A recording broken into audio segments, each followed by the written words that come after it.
Hello, team. It's time for the Daily Detangler. Learning how to learn. Yesterday, I spent some time with Activator, and we were processing the learning by learning call, and that was from last Friday, where we all get together and we share what we've learned for the week, and we played the tape on that. If you want to see that call, you can ask Activator for it. We went through a process of just debriefing that, and one of the things that I brought up in that debrief was what we're trying to wrestle with our Mission Impossible. You know, we've got this Mission Impossible. We're trying to create content. We're in a bit of a sprint, if you will. And I was just reflecting on that, and I thought I would put a detangler together around how would I untangle myself with regard to learning by doing, and how would I try to explain what I've gone through learning how to learn in this VUCA environment that we operate within. Learning to learn is a bit of a interesting discussion for me because, you know, I'm not a spring chicken and I've been on the planet a while, and you would think, okay, you know, obviously I've adapted and overcome, and I've been in a lot of different situations. Clearly, I've learned, and what that allows me to do is just go through life on autopilot. But when I slow down and kind of zoom in on this, how will I learn? And asking myself, how do I learn?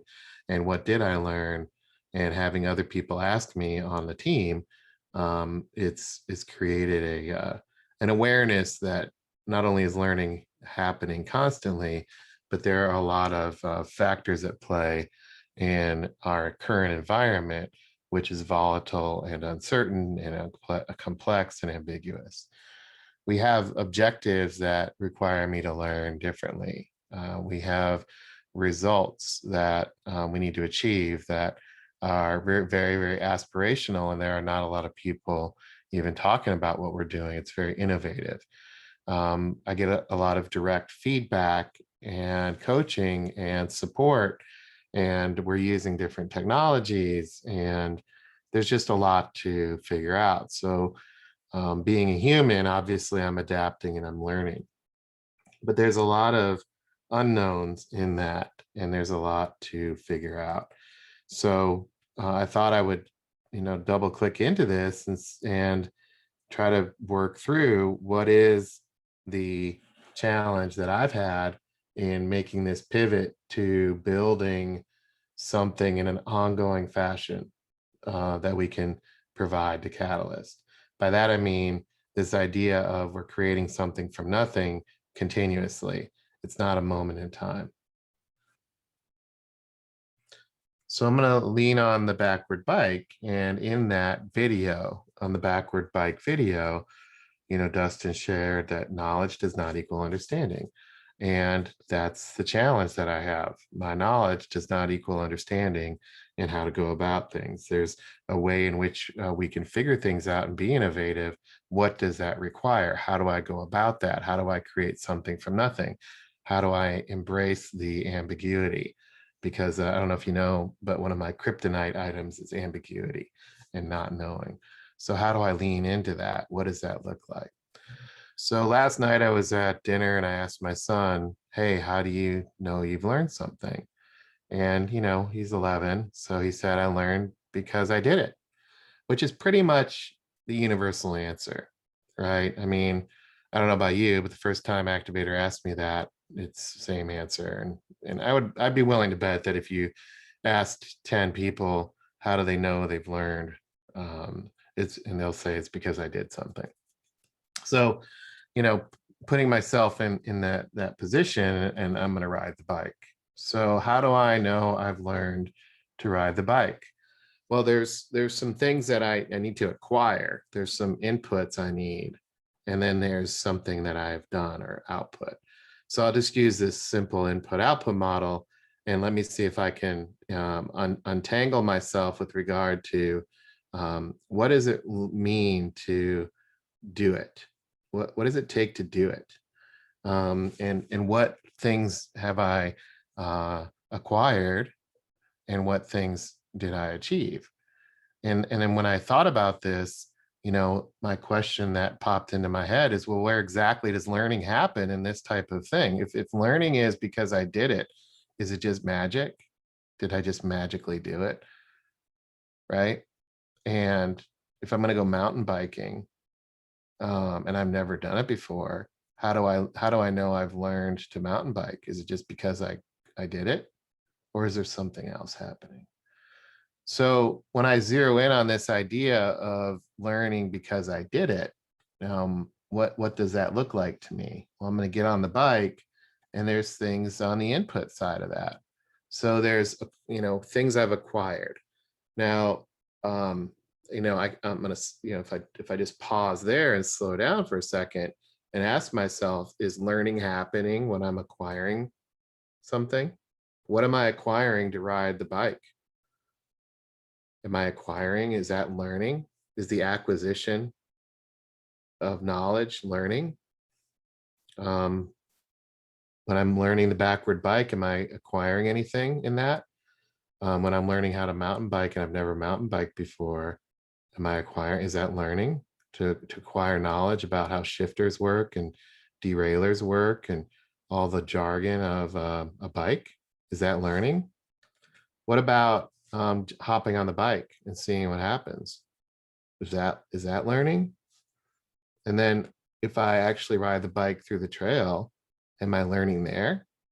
Is that learning? What would you say to that? And to me, it's like, holy cow, learning is happening continuously here.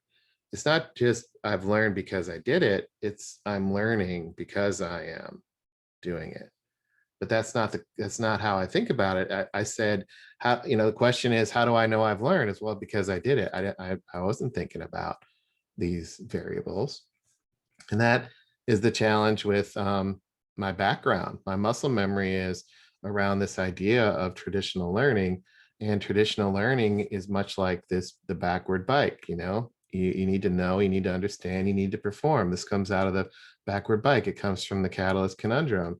And I need to learn about the bike. I need to understand how to ride differently, and then I'll unlearn and relearn on the job. So this is about knowledge becomes understanding, which becomes about performance. And I need to acquire things so I can see what happens and I can do it. This is traditional learning. This is how people learn. This is how my kids are taught in school. And this is how I'm taught traditionally. And this is all the adult learning space is all around this. And the challenge with this is, riding the backward bike is not how you can't learn it that way. You can't learn how to ride a bike by acquiring the knowledge and seeing what happens. You have to get on it at some point. You have to see what happens on the bike. You can't just read about it. And yes, reading about how a bike works might be helpful, but as far as how to actually ride it, you can't just read about it. Dave Sandler said of Sandler Sales Training, he wrote the book, and the title of the book was "You Can't Teach a Kid to Ride a Bike at a Seminar." Obviously this is a bit ironic because it's a whole book, right? It's a book which is a knowledge transfer, but in the whole premise of the book is what's the fundamental knowledge you need in order to do something, and at some point you have to get on the bike. So you can't teach a kid how to ride a bike at a seminar. Yet this is what we do in traditional learning, is put people in these environments where we teach them what to know and what to see, and then we expect them to get on the bike. But as Dustin said, knowledge does not equal understanding. So what does that mean? What did he do? This is an interesting tangle for me, because when I look at this, there's something different. But what is that? How do I figure that out? What is the difference? And this has been a journey. And in my past life, even as soon as a month ago, I would have really struggled to explain it. It would have been hidden. And learning by doing has revealed something, and I'm putting it on paper. So what if learning by doing means I've tried it? So let's move into where we're working as a team and what we're trying to work on. So I've gone through this detangler, and I've framed out my thinking about this idea I've learned because I did it, and how I'm wired around that. And now I'm going to untangle myself around this idea of I tried it. So if you remember the previous slide, this word, one simple word is different. It was I did it. I'm going to shift the word to I tried it. So when I shift that one little word to I tried it, and I'm going to ride the bike, I'm still going to have my inputs that I need, but my inputs are from doing it, from doing it, from doing it. Because I did it, I see something differently, and then I'm outputting. On the output side, I've acquired something new. This model is actually completely different because I shifted one word. I'm using the same three words as before, but because I'm trying it, I've switched it. I've switched, I'm doing it, and doing it is an input. And the output is what have I acquired? This is completely different. Let me drive into this and explain what I'm seeing, and how this is illuminating for me and helping me get untangled. Here's the same model. This is the traditional learning model. And by shifting the word, I shift the box. From performing creates understanding. And the arrows shift from left to right to left. I did it. I saw what I did, and I acquired something new. Let me explain it. I tried, I adapted and tried again. I learned what's needed to ride differently, and now I know how to ride the bike. This is a completely different view. It's 180 degrees different. All I did was change one word and shift the box. So when I look at this, there's two ways to process what I learned. When somebody asks me, what did I learn? Here's what I learned by doing. Let me explain the journey and what that journey was by doing. And here's what I learned along the way, versus here's what I understand. Here's what others need to do to learn. These are two different things. So this is the muscle memory challenge that I have, and I've gone through. I've moved from this idea of I acquire knowledge, and I acquire knowledge is how I made a lot of progress, and how I made a lot of friends, and how I made a lot of impact, I thought. And I have a PhD, right? And because I got that PhD, I was the analyzer. I can analyze, and that's how I learned. And then by working through with the team over the last couple of years, we've really worked on what do we see and what connections can we make.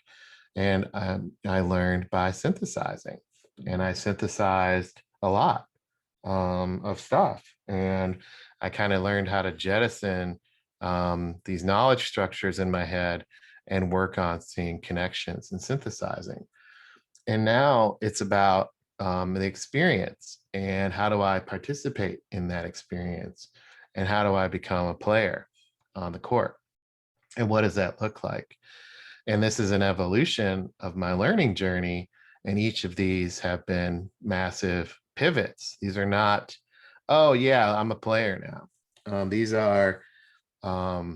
these are massive shifts, and there's a lot of unlearning and relearning that happen. And that's what I've been going through, and what my experience on the team has been.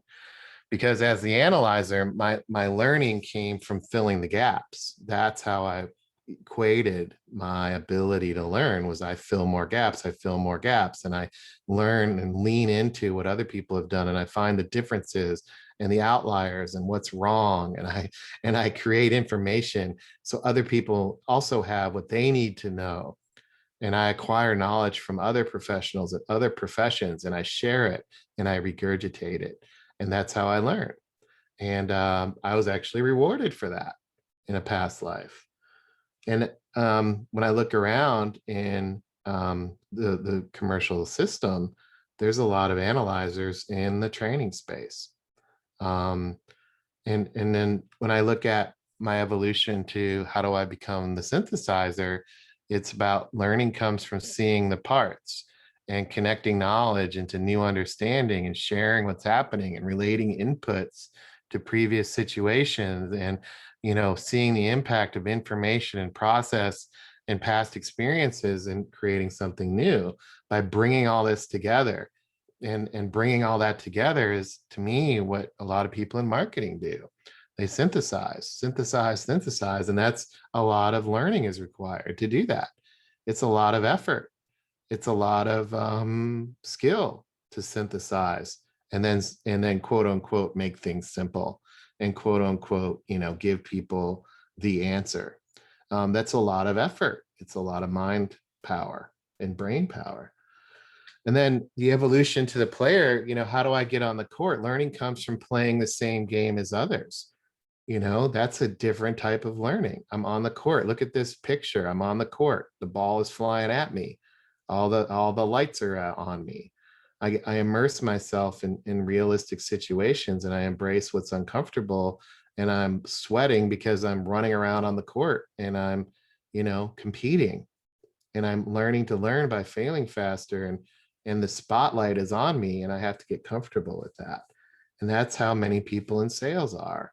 They're playing and they're learning by playing. So this learning by doing, to me, can be interpreted through my three past and current lives as a learner. I can process it as an analyzer or a synthesizer or a player. And if I pull in our checklist down the left, as our learning by doing checklist, yeah, sure, I learn by doing as the analyzer. I've seen this before and I've read about it. I've debated it and I agree with it. Other people are using it. It was a lot of work to learn all that stuff. And therefore, I've learned all about it. I've learned by doing, and I've visualized it and I've challenged it and I can build with it. I've learned by doing as an analyzer or a synthesizer. I've observed this in others, and I see what they need to do. I created something for them to use so they will do better. I learned by doing this together. And therefore I've learned what needs to happen. And it was a lot of work. And it was a lot of work to create this content and visualize this content and build something with it and get the feedback as I'm synthesizing. And then the third lens of the being the player, I run the checklist and I put myself into the same situations as others. I get my ass kicked and there was a lot that happened and I see what I can do better. I've learned from this experience and it feels right. I've visualized it. I've challenged it. I've built with something with it and I receive feedback. So what is our learning by doing checklist? Is it for analyzers or synthesizers or players? And what mindset or I guess muscle memory exists as we learn? Do we learn through analysis or synthesis or playing? And our checklist, the reason why I think when I first looked at it, it didn't compute, is because I was in synthesizer mode, and I was like, this is really different. This is not synthesis driven learning. This is something else. And it's, to me, learning by being on the court. The learning by doing checklists is for people on the court. They're for players, learners who play, not learners who are synthesizing and analyzing their way to perceive success. The checklist, to me, is for being on the court, and it helps me get on the court. That it feels right. It's not because I've acquired knowledge and I've understood all the dots that are connected. It feels right because it's useful and I could see it being used on the court. And I've put myself on the court to get the ball, hit back at me. And that's a different checklist. It's a different view of the checklist. So that's my challenge, is how do I play and how do I explore what that looks like and get curious about it and share what I'm learning. And this is my struggle with understanding Mission Impossible and relating to what I see on our impossible mission, which is to create something from nothing and to explain learning by doing and the progress we're making. When I look at that impossible mission, it requires an understanding of being on the court and producing content from on the court. And what does that look like? What are we learning together on the court? And are we on the court at all? That's the challenge that I have, is how do I stay on the court? And that means I need to learn by doing on the court. So that's been my experience with understanding learning by doing, and how I have been tangled and untangled and trying to get untangled, and also some of the structures that I'm using to think through learning by doing in relation to the checklist. And the tangle on this to me is, this is a different pattern. So it's a recognition. It's a recognition tangle, if you will, that learning by doing is, for players, is different than learning by doing for others who are analyzing and synthesizing. And these might not be the right words, but to me, there's something different about learning by doing as a player on the court than other learning by doing types. And that tangle there is trying to give that an identity, to draw some distinction, because it's a different scenario. It's a different field of learning and a field of play. So that's my view on and why the experience matters, because the experience that we put ourselves in and how related to our clients is it. And the more aligned the experiences we create, and the more we simulate and model the experiences of our clients on our team and embrace that, so the faster I'll learn, because I'll be on the court. And so that court environment has to be created, and I need to help create and support that tennis court environment, so I can learn by doing there. So that's the view of learning to learn, and my take on how the experience comes into that, and how that drives some new learnings. And I built this detangler by learning by doing here just now. And I look forward to any feedback that you might have on that. All right, thanks a lot. I look forward to hearing back and talk to you tomorrow.